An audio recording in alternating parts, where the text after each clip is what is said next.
Hey, what's going on, everybody? Welcome back for another episode. Episode 2, I believe, actually. Yeah, it's 2. I think I'm recording. Yeah, 2. Okay. Yeah, welcome back for episode 2, everybody. We have another good video for you guys today in the series that we are covering scandals, fraud, controversies, yada, yada, yada. So in today's episode, we're going to be going over my favorite social media app of all time. Facebook, Meta, Instagram, WhatsApp, whatever.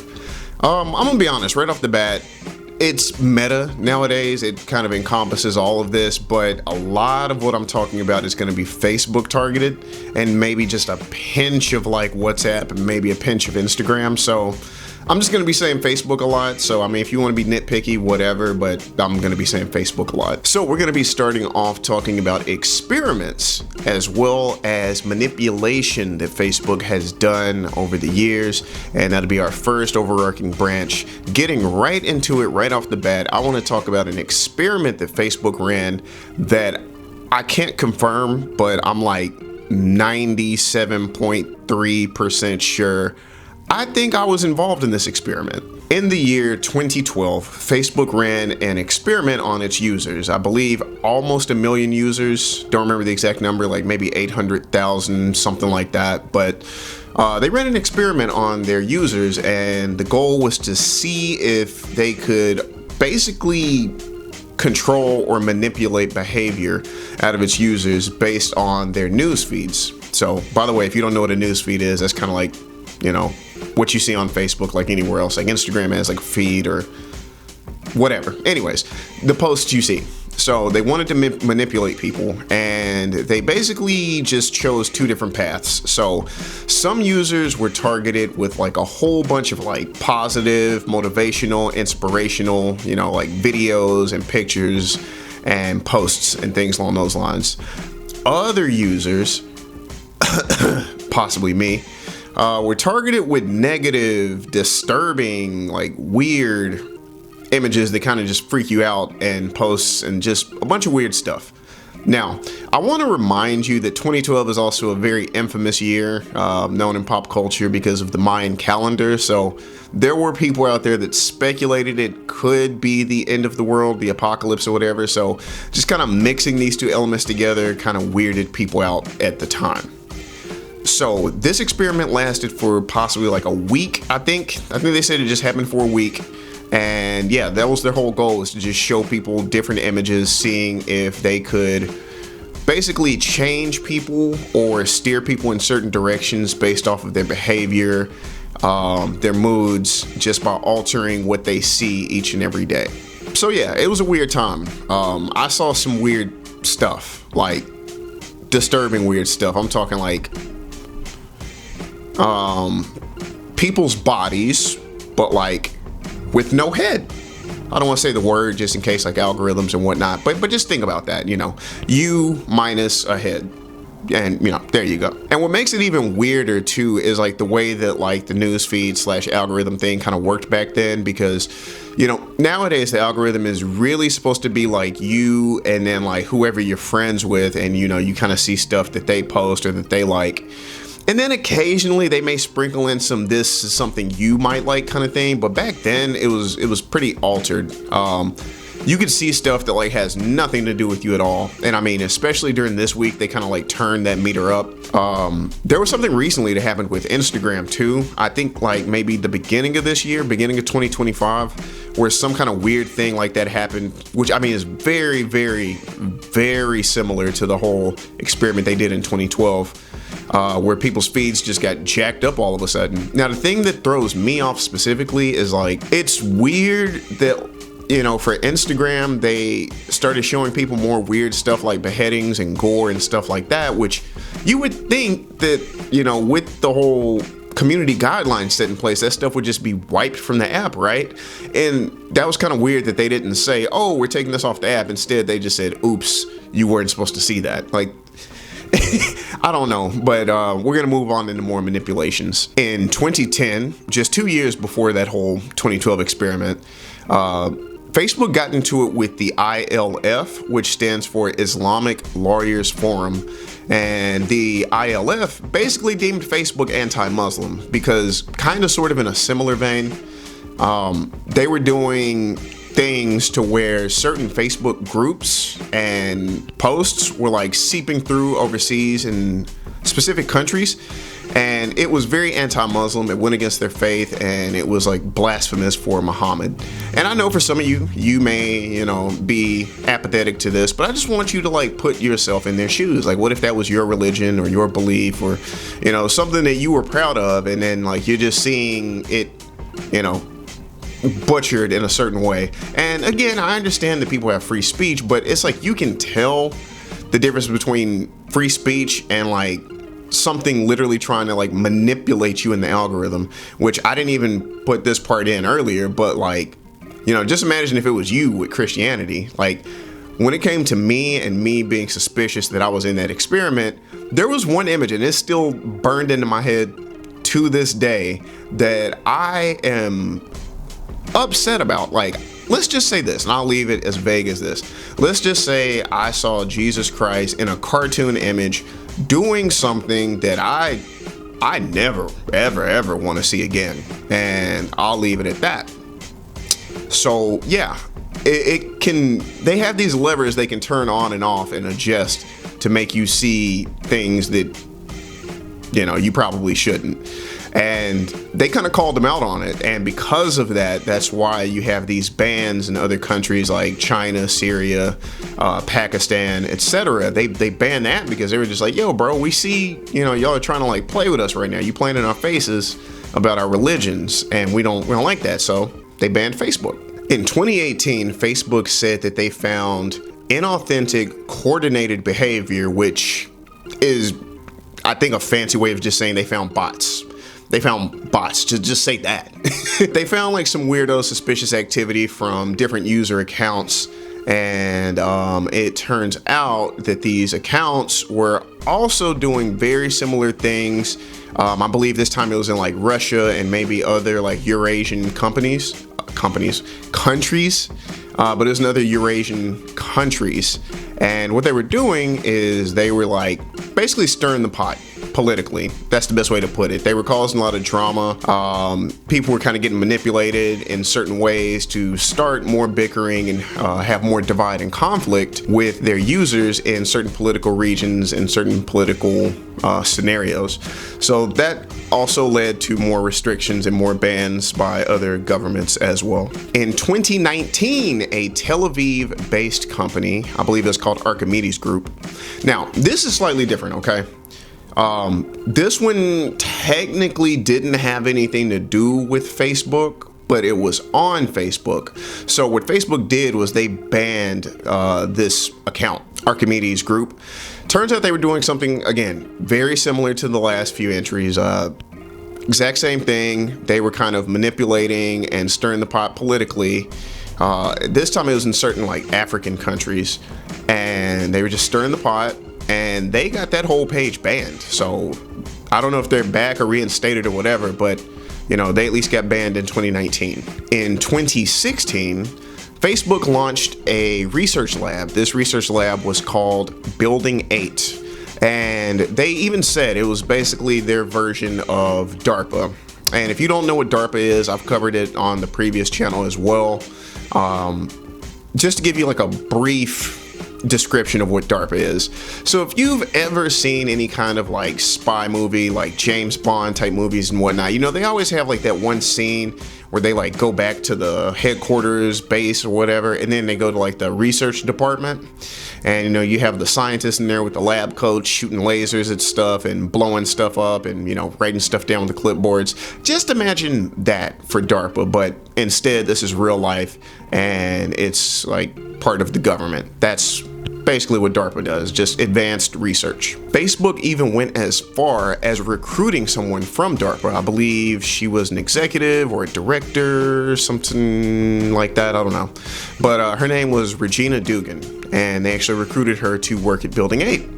Now, since then, Building 8 has actually been disbanded, and it has turned into other companies since. So it's two companies mainly. One is called Portal. The other company is called Facebook Reality Labs, I believe, and that may have then also morphed into what we now or kind of sort of refer to as Meta today. But they are working on things that are hardware-based solutions. So nothing that you would typically think of for Facebook, like, oh yeah, the Facebook stuff, research. No, they're working on weird stuff like brain-computer interfaces and what the hell? They're working on ways to hear sounds with your skin. So that's all we got for experiments and manipulation. Well, no, we may do some more manipulation later, but experimental stuff, that's kind of about it. So let's dive into governmental affairs / governmental operatives. So another video that I was really proud of doing on the previous channel was one called LifeLog. If you don't know what LifeLog is, I'll give a brief description of that as well. But I took a huge deep dive on it on the other channel that I think you should check out because there's a lot of crazy detail.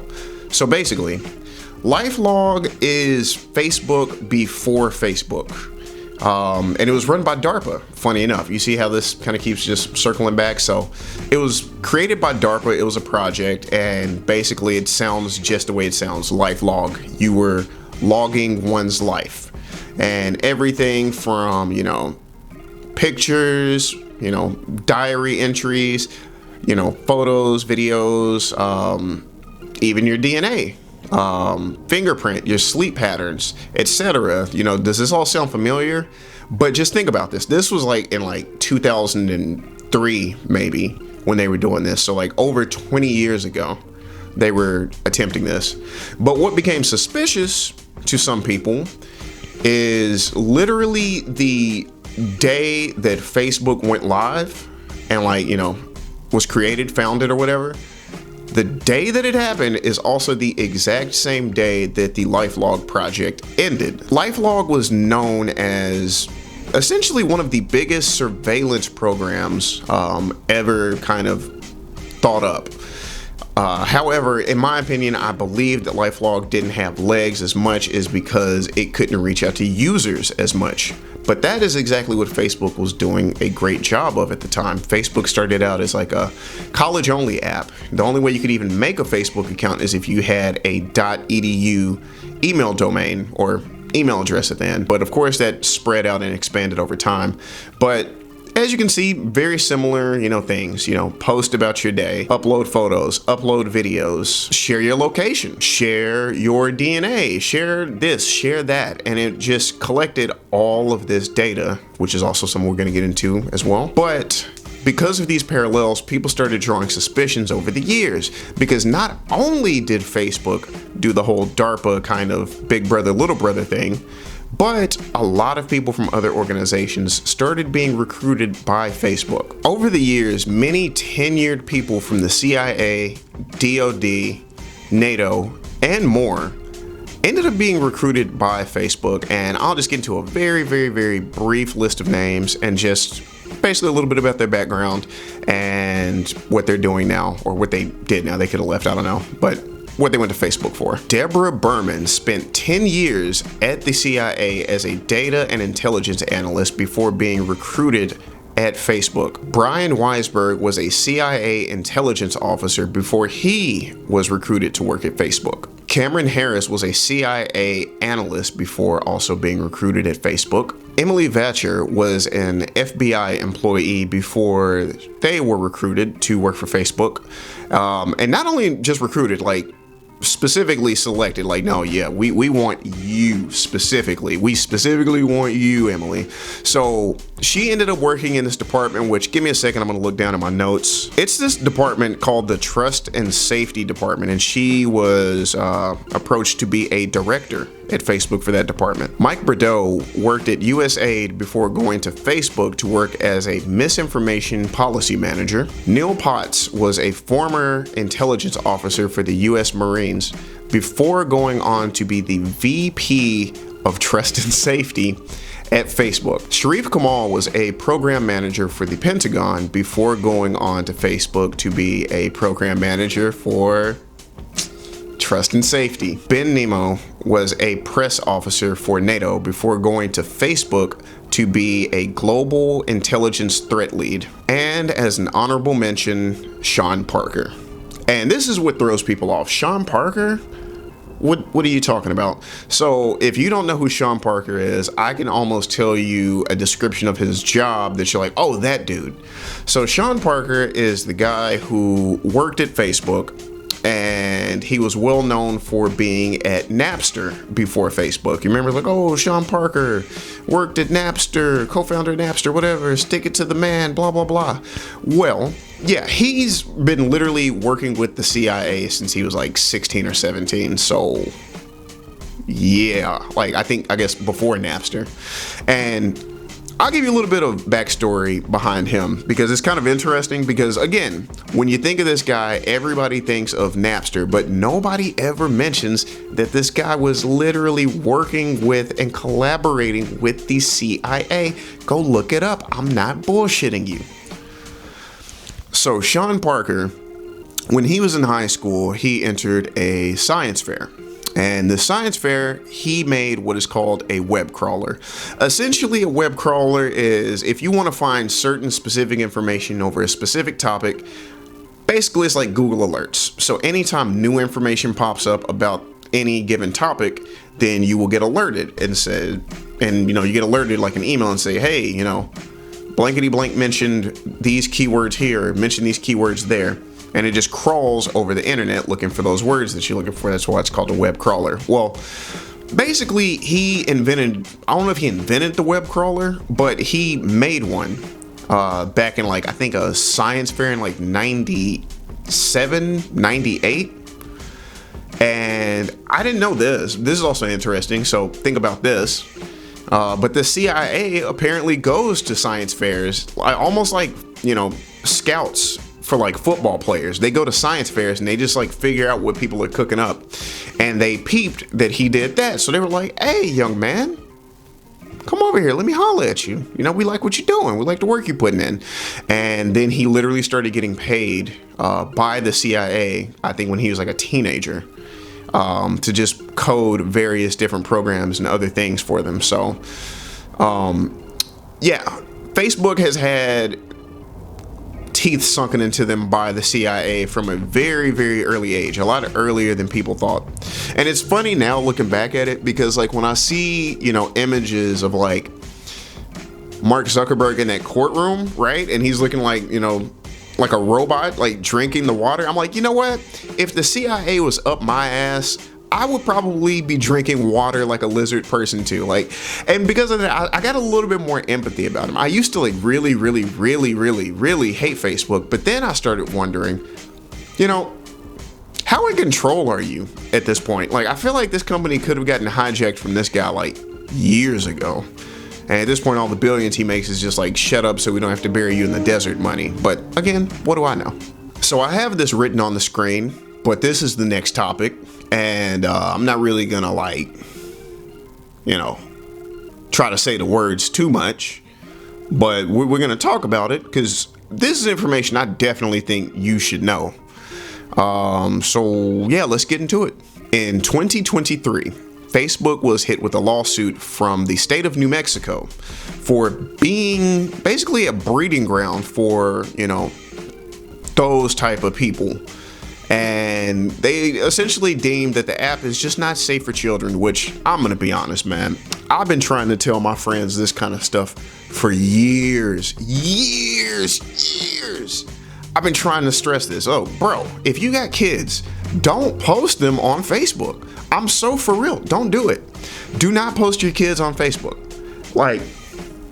Maybe if you got a super tight-knit Facebook, maybe it's only 20, 30 friends, and most of them are real tight family, real tight friends. But other than that, bro, make sure your page is private. If you want to post stuff just to kind of use Facebook as a cloud, then make sure you put your privacy to only me. Bro, this is a dirty app.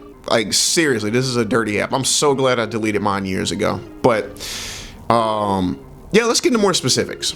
So there was a lot of red flags when it came to it for the Attorney General, right? So they created a bunch of fake teenage profiles, and they noticed something odd. For example, I want you to think about it. Anytime you created an account, right, it usually takes a little bit of time for you to start, building up your like friends or followers, right? Well, they noticed whenever they made teenage accounts, they were getting hit up pretty quickly by grown-ass adults, like freakishly quickly, almost like magnetized. They're like, why is this happening? So yeah, they made these fake accounts and they couldn't help but notice that like adults were hitting them up super fast.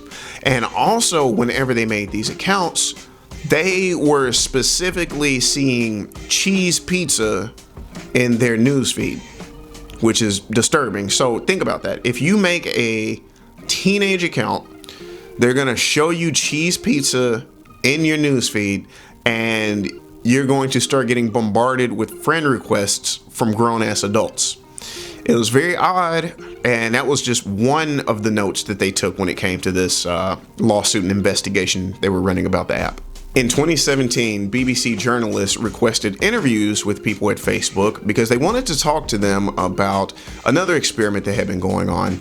Essentially, there were pictures of children undergoing child abuse in the pictures, and people were reporting the pictures, but Facebook wouldn't take them down, stating instead that they needed to see proof of all of this happening, which is like, what you talking about, dog? Like we got the proof, like we reported it. What are you talking about? So the BBC did their own experiment, and they just kept going through Facebook until they were able to get at least 100 different posts, right? 100 different posts that they were pretty confident, hey, this definitely looks like child abuse. Definitely looks like it goes against community guidelines. Report. And they reported 100 images. Out of those 100 images, 18 of them actually had actions taken against them. So, I mean, let's just be, smart here. Let's just use this very simplified. If I take a test, maximum points you can get is 100, and I score an 18. What grade did I get? And this is where the skin crawling part of that comes from, right? So, I mean, I can't preach it enough. I've said it. Keep your kids off of social media. I swear. Keep them off as long as you can. So, it goes into detail about the types of images, and basically it says these images were stolen images. Keep this in mind. Stolen images of children, of underage kids, and they were in provocative poses. They were nude. There was child abuse, suggestive / sexual positions, themes, etc., so forth and so forth. And what they also noticed, keep this in mind, is there were groups, because I don't really know too much about different social medias, but on Facebook, I know you can make like Facebook groups, and these were like privatized groups. Don't know how you get in, but these were privatized groups, and they were noticing that like people were like essentially like trading pictures in these groups, which again, keep your photos to yourself. If you got to go back to the Polaroid where it prints it out and you flap it, do that. Like, bro, don't put your kids online. I can't stress this enough, bro. There's freaks out there. But yeah, they basically just came forth and just like came with all this information, and they're like, Facebook, what are you doing about this? There was a former product manager for Facebook who turned into a whistleblower because he came forth and kind of said he was like fed up with this. I had a peculiar name. It's like Fences Hagen, whatever. Sorry. But yeah, he came forth and he said Facebook definitely has the tools to make this app safer for children, but they actively choose not to. Like, and this is somebody literally, this isn't word of mouth. This is somebody that worked there and, as a project manager. And he was like, yo, we can do it. We can make this a safer, cleaner app, but they literally choose to like turn a blind eye. Now, why they would choose to turn a blind eye, I don't know. Beyond me, I don't get it. And I'm pretty sure if anybody digs deeper in there, it's going to get a lot uglier and nastier than you could ever imagine as to why they would allow that to go on. But that's a project manager. There was a whistleblower at Facebook telling you straight up, it's dangerous for kids. If you don't take my word for it, take the employee's word for it. It's dangerous for children. Don't have, them on there. Don't have them make a Facebook. Don't have them post pictures. Just don't do it. Who, What, Why is a website founded by Russ Baker, and essentially they take a deeper dive into almost auditing / analyzing certain websites. And they do it focused on like politics and deep politics. And what they noticed was Facebook was kind of doing censorship / gatekeeping of information. And certain news publications or certain news topics were just flat out getting censored and not brought to the light so that people could know more about a, serious topic going on in the world. So that's just a little entry there. I feel like I ask this every 3 to 5 episodes, but I just want to keep asking it so you can keep thinking about it. Are your thoughts really your own? And I'm probably going to ask that more in this episode. So one of the bigger entries that I have written down here is about data harvesting. And Facebook has been infamous for data harvesting, data leaks, data breaches, data. In 2018, Facebook was under fire with Cambridge Analytica for realizing that 87 million of its users had their data accessed by Cambridge Analytica. Cambridge Analytica was a British political consulting firm. And one of the main things that they did was collect all of this data. And I say was because now that this whole scandal blew up years ago, they've essentially closed their doors. I don't know, these companies are slippery. They could have reopened them somewhere else, but they closed their doors after they got busted for harvesting and collecting all of this data. One of the main issues was you did not consent to this. So your data was getting snatched, and I want to talk about how severe this actually is, because I know we hear data breaches, data collection all the time, but I really don't think the majority of society takes this kind of stuff that serious. So not only were these people like collecting data, and not just Cambridge Analytica, but Facebook as well, not only were they collecting your data, but they were making psychological profiles about you. If you had an account, obviously, but they were making these psychological profiles and they were using this type of information. Remember what I said earlier, it is a political kind of intelligence agency or whatever. So they were using this and they were figuring out different ways to trigger people, whatever your political beliefs were, to make you actionable to post more. So again, are your thoughts really your thoughts? Are they your thoughts? How deeply has your brain been invaded and you don't even know it yet? And it's funny because so many of us think we're in control, but then, you figure out you've been having psychological operations run on you for years. So when's the last time you could honestly say you were in control? All right, I don't want to freak you out that bad. But it's peculiar because we do have a few US politicians that actually paid money for data and to figure out how to better either anger people or rally people. And I can at least name 2 people in the United States that actually paid Cambridge Analytica for the data. One of those people was Ted Cruz. The other one was Donald J. Trump. But not only that, Cambridge Analytica was accused of interfering in elections, interfering in Brexit, interfering in like Trinidad and Tobago, as well as I think even some Russian oil company called Lukoil or something like that. So a lot of psychological manipulation all the way around. So, without trying to pick apart anybody, I just want you to sit back and understand what I told you on the last video. Don't champion any of these politicians. Don't rally for any of these people that don't know you.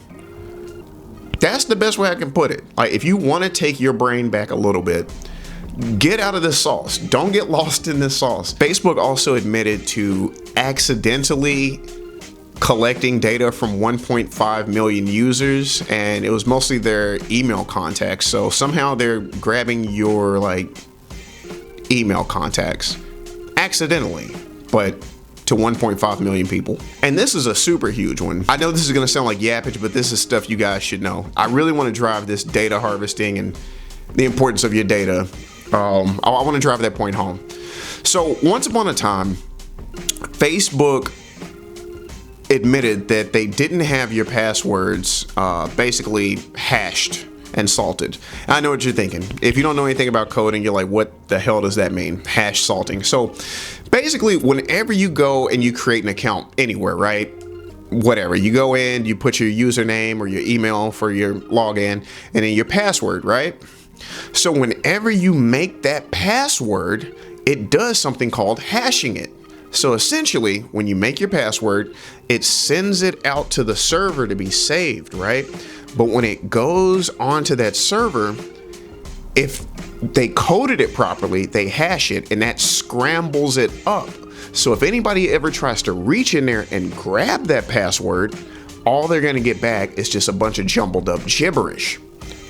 However, Facebook didn't hash your passwords. So if I did go in there and I did snatch it, and your password was, I don't know, Mike Jones 23, they're gonna see Mike Jones 23 instead of gibberish, which is huge, huge. Just imagine, to put this into perspective, I want you to imagine how big this is for a multi-billion-dollar company to drop the ball like that. That's huge. That's like going into whatever your favorite fancy fine dining 5-star restaurant is, and when you go to the kitchen, you see this. What the hell? Yeah, that's essentially what it is. Like, I need y'all to understand the gravity of these situations. This is insane. This is fucking insane. Multi-billion-dollar company out here acting like this. Not only that, but there were federal investigations with Facebook claiming that they were making backdoor deals with up to 150 different companies of trading your data, your information. Another thing they had going under this same data harvesting umbrella is something called shadow profiles, which is very disturbing. So shadow profiles is basically, for example, let's say you don't have a Facebook, right? You don't have one. I have a Facebook. I'm your friend. And I don't know, let's say maybe 2 or 3 of your other relatives have Facebooks, right? So all of us have Facebooks, you don't. You've never installed the app, you've never used the app, you've never opened the app. However, there is a chance you still have a Facebook profile. Facebook does this weird thing, since it's literally, like, think about it, it's literally designed to gather intelligence. We've now shifted into that realm. It's designed to gather intelligence, it's designed to gather data about as many people as possible. So in other words, the goal isn't even always to necessarily get you on the app. It's just to get information about you. So they will literally find ways to bridge the gaps. And from everything I mentioned earlier, oops, somehow we got your email contacts. Oops, somehow we got your data. Oops, somehow we got your locations.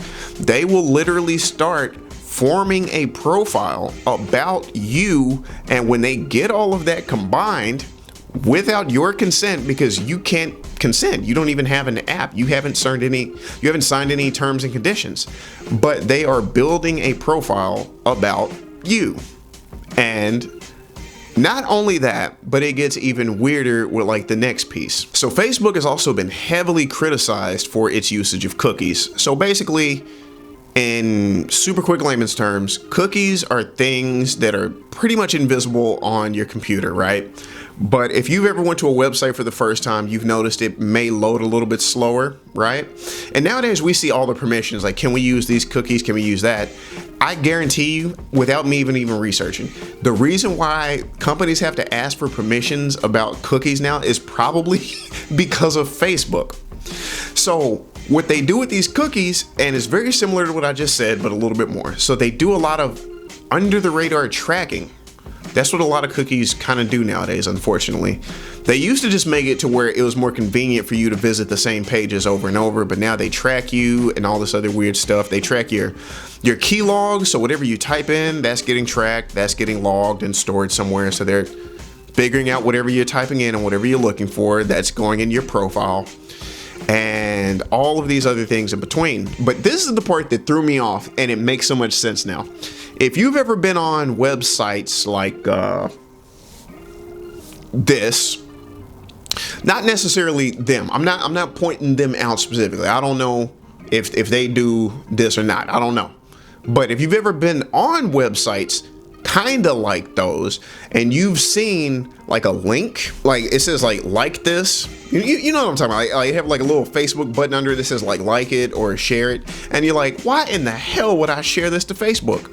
Well, again, think about this. That goes against community guidelines. Now, for you, it would be embarrassing, right? It would be embarrassing if you accidentally clicked that button and shared that to Facebook, more than likely. But that's not the intention. They are embedded in the cookies and in these fake profiles.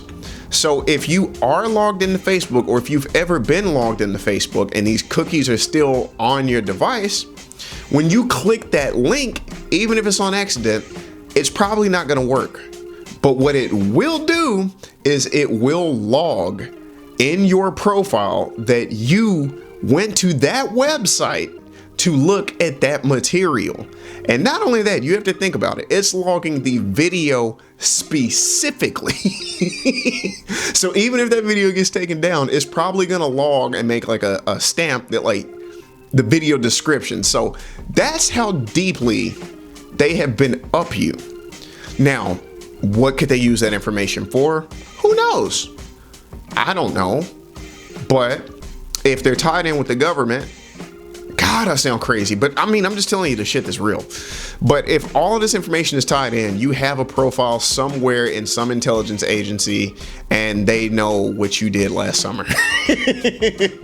They know what you watched last night. I'll put it to you like that. So keeping back up with what we mentioned earlier, and how I'm kind of telling you straight up, this is slowly transitioned from me talking about social media to me talking about intelligence and surveillance. So keeping up with that, now we're focusing on mass surveillance.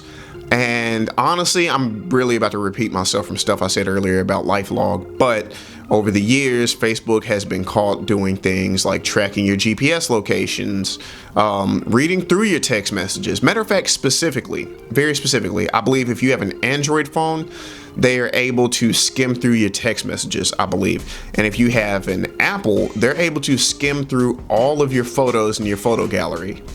So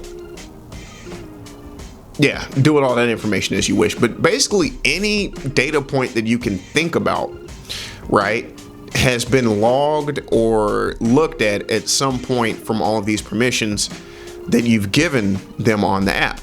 Now, what makes this even kind of freakier when you think about it is not only do they have all these data points, but again, they're selling all of this stuff to companies. People are shaking a lot of hands behind your back about passing around data about you to, one, keep tabs on you, two, track you at every single moment, three, manipulate you and morph you into whatever they think you should be, whether that's something politically, religiously, artistically, whatever. But again, I have to ask you, are your thoughts your own? They're watching you. To a weird degree, you're being watched. Like, not like the FBI agent behind the screen, but like if they're not watching you, you know, intelligence agencies, the government, some company somewhere is watching you, manipulating you, and figuring out what your next move is. I mean, does it not freak you out to know that people that you don't know you and can predict what you are going to do better than you can yourself? I don't know. I don't like my reality being controlled like that. It freaks me out. But yeah, that's our life. Not only that, but there was also this program called PRISM. It was run by the NSA, and this is that infamous program that Edward Snowden was a whistleblower for, basically coming out and freaking out, you know, in the mid 2010s saying, hey y'all, they like doing way more than like what they told y'all they're doing. It's getting kind of freaky. I think y'all should look into it. Anyways, they looking for me. I gotta bounce. And the last entry I wanted to cover was the real name policy. So this was a policy that Facebook had enacted, I think in the past 5 to 10 years, maybe. It basically states that if you're gonna be on Facebook, you have to use your real name. And I remember this one like it was like fresh, like when it was exactly happening, because there's someone I know who is a music producer. And on Facebook, he goes by, or went by, his music producer name. It was just easier to find him. It was easier to identify him. So he was like, you know, if you need to reach me, you know, just type in my, you know, producer name. He was all about business. He wasn't really about Facebook for like, you know, making posts and talking to people. He was more like networking and music stuff, right? But he posted on there. He was like, yo, what's going on with Facebook? Like, I can't like they're forcing me to change my name. And what was kind of freaky in his scenario was like Facebook knew what his name was because he tried like different ways to like get around it. And Facebook was like, no. Like the real you use your real name. We know your real name. Use your name. So I noticed it didn't do that with everyone, but it was just freaky that it somehow knew exactly who he was. It was like, bro, that's not your name. We know your name. Use your name. It's the policy now. But yeah, their whole reasoning behind this was because they said it would help them cut down on bots, which I think is hilarious because this past year on Instagram, they tried to make AI bot profiles. And of course that backfired. So they said they took them down. I don't know. But I just find it funny that their whole purpose for us using our real names was to literally eliminate bots or figure out who is and isn't a bot. Which, mind you, also, for some people, they had to verify their real names by sending Facebook a picture of their like driver's license or some kind of identification. So just think about that too. You're willingly gonna send them a picture of your driver's license. That's just fucking insane. But yeah, bro, freaky stuff. And oh yeah, not only that, one more thing about the real name policy. This was a huge issue overseas. It was a real issue overseas for a lot of people because they don't have the same freedoms we do here in the United States. So for example, you can say whatever you want to about Donald Trump here. You can say whatever you want to. You can hate the president all you want as long as it's nothing threatening, right? You can say F him, he's stupid, he's ugly, he's musty, whatever. But you know, you can't do that in certain countries. Like, I wish you would try that on Kim Jong-un. It ain't gonna go well for you. So like, think about it. So there would be people in other countries, right? And they're trying to fight this good fight. They're trying to be freedom fighters. They're trying to like call out their politicians for corruptions. But the thing is, they can't just do that, right? They gotta like use a fake name, a fake profile. Well, whenever this happened, these people got found out immediately. And some of these people literally got murdered in the streets because it's like, bloop, and it was like, oh snap, my mask fell off. And people figured out who they were really quickly, and some people died over this policy. So that's why I put it on the list, because it was pretty controversial.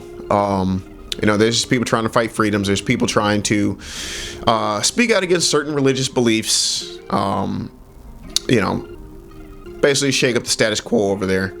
Now, me personally, I feel like things should be challenged from time to time, right? But in a civil manner. But like, yeah, bro, if you get your wig split over it, you know, Godspeed to you. That sucks. But that's what Facebook did. They took the policy away just to still have a bunch of bots.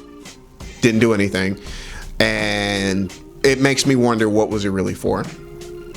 But yeah, sarcastically at the beginning of the video, I said it's my favorite app. I hate Facebook. I deleted mine years ago.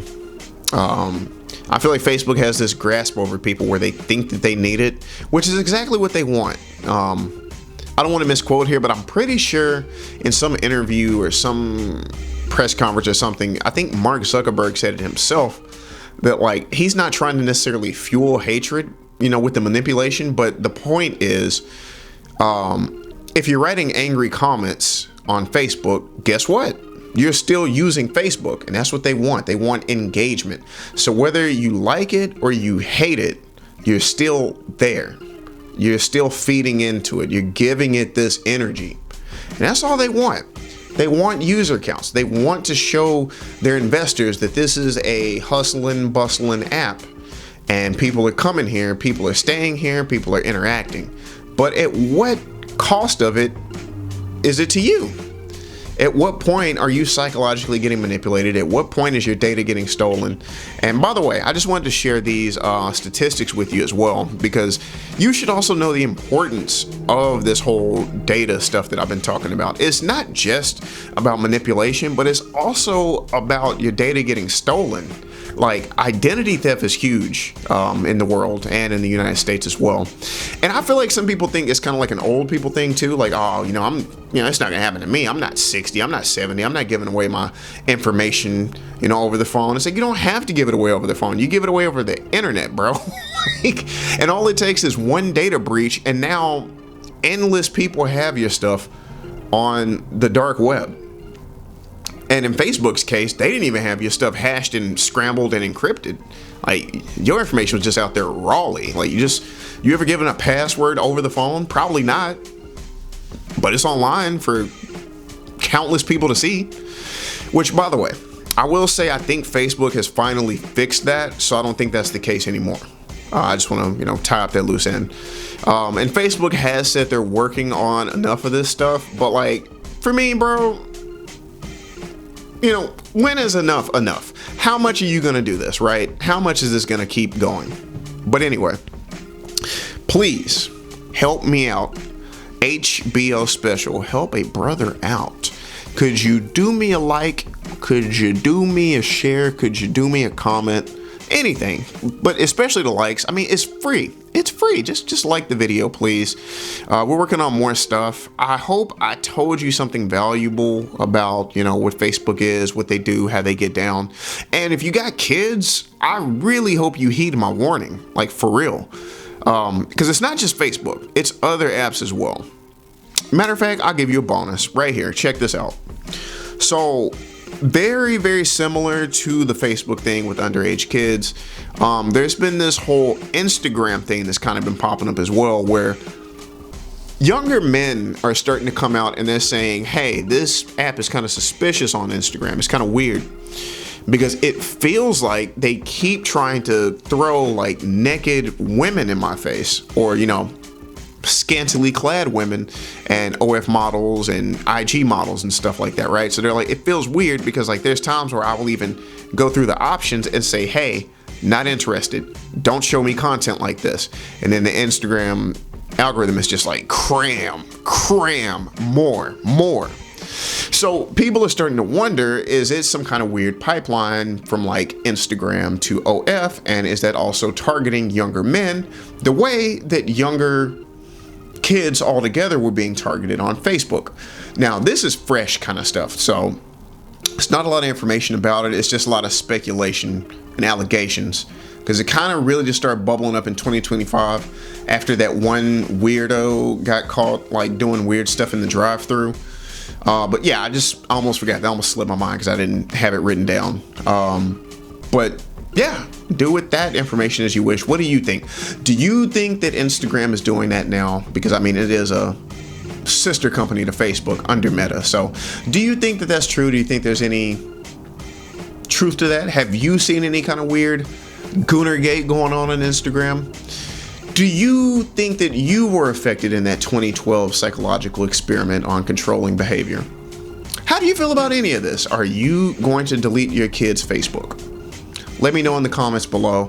I'll see y'all for the next episode. Hope y'all are doing great. Hope you're having a beautiful week. And I hope you like it. I hope you share it. I hope you comment. I'll holler at y'all.